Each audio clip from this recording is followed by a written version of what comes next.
Salam dəyərli izləyicilər, kanalıma xoş gəldiniz. Bugün sizlərlə çox ləzzətli paxlava resepti bölüşürəm. Dərin bir qabın içərisinə 800 qram un əlavə edirəm. 800 qram un 6 stəkan yarımıdır.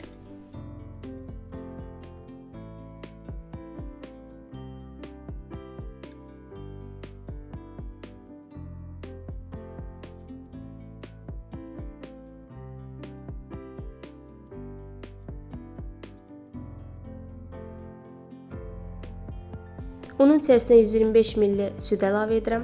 İlıq olmalıdır süd. İçərisinə çay qaşığının ucunda maya əlavə edirəm. 1 çay qaşığı şəkər tozu.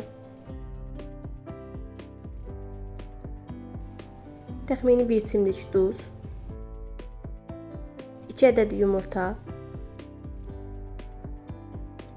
180 qram xamə əlavə edib biraz qarışdırıram.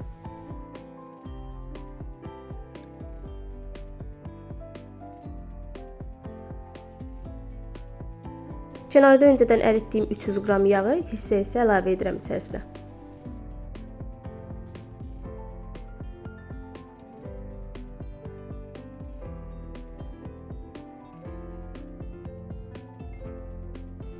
Bu reseptdə mən marketlərdə satılan sarı yağından istifadə etdim.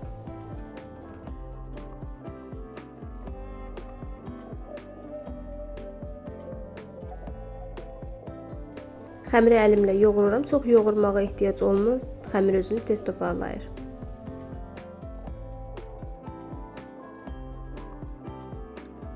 Xəmir hazır olduqdan sonra ikisi böyük 12 ədəd də xırda kündələr hazırlayıram. Böyük kündələrin ölçüsü 180 qramdır. Kiçik kündələrin ölçüsü 100 qramdır.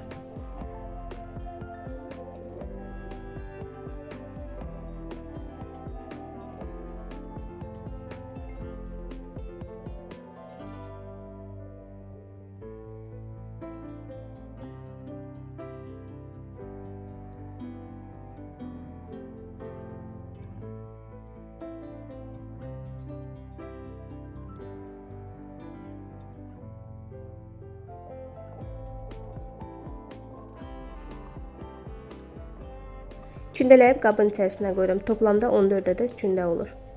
Üzərini örtürəm, təxmini 10-15 dəqiqəlıq soyuducuya qoyuram. O vaxta qədər mən isə içliyini hazırlayıram. 400 qram qoz ləpəsini qoz çəkən maşından keçirdirəm.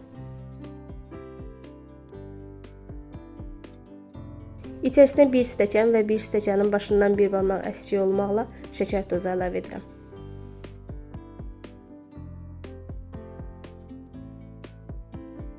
Bir dolu çay qaşığı hil əlavə edirəm.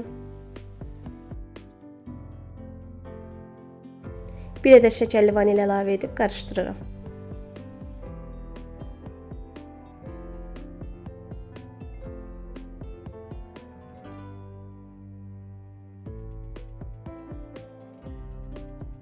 Kündələri böyük kündədən yaymağa başlayıram.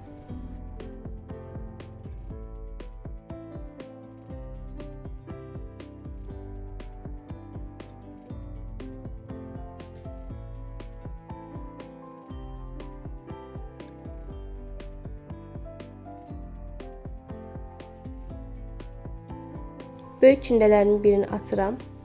Tavanın içərisini biraz yağlayıb içərisinə sərirəm. Qeyd edim ki, mən birinci kündənin üzərinə içlikdən əlavə etmirəm.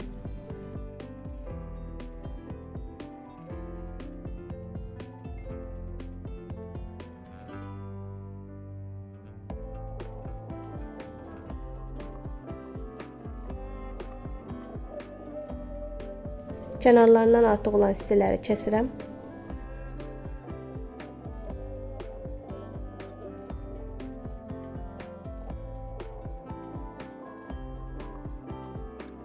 Üzərini yağlayıb kiçik kündəni yayıram, üzərinə sərirəm.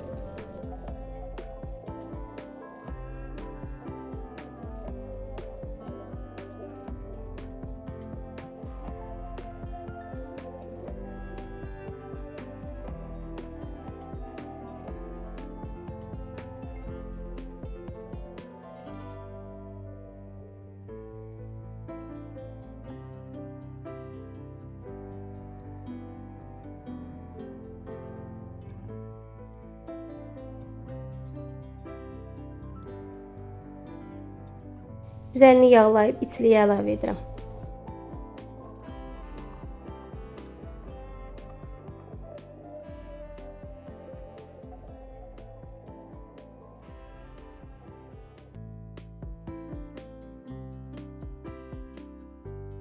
Digər kündəni də yaydım, tavaya sərib, kənarlarını düzəldib, üzərini yağlayıb içlikdən əlavə edirəm.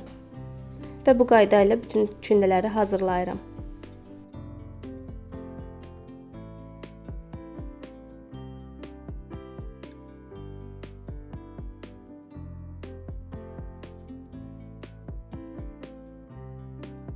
Ən üstə kiçik kündəni qoyduqdan sonra üzərini yağlayıb içlik əlavə etmirəm. Sonra isə axırıncı böyük olan kündəni yayıb üzərinə sərirəm. Kənarlarını düzəldirəm.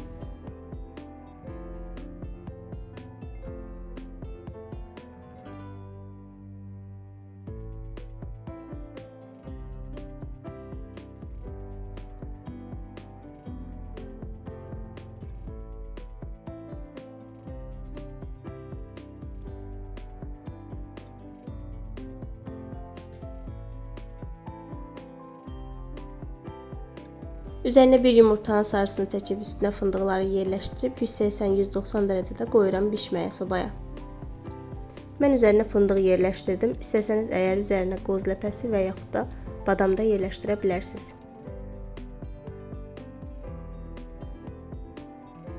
Sobada biraz qalıb üzəri qabıq bağladıqdan sonra götürürəm. Kəsdiyim yerlərdən təkrardan bıçaqla keçirəm. Hər bir xəttin içərisinə qalan yağdan bir qaşıq əlavə edib təkrardan sobaya qoyuram bişməyə. İndi isə şərbətini hazırlayıram. 2 stəkan şəkər tozunun içərisinə 1 stəkan su əlavə edib qoyuram qaynamağa. Qaynara düşdükdən sonra həmən söndürürəm.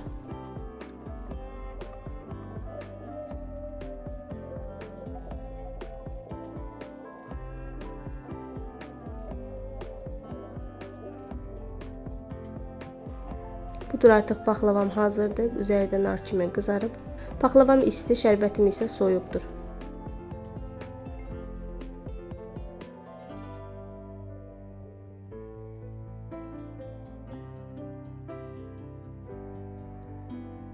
Bütün şərbəti paxlavanın üzərinə gəzdirirəm və artıq tamamlandı. Qatları tez-tez sayılan, qapaq hissəsi qopmayan çox ləzzətli paxlava alındı. Bu gün siz də bu reseptlə paxlavalarınızı hazırlayın.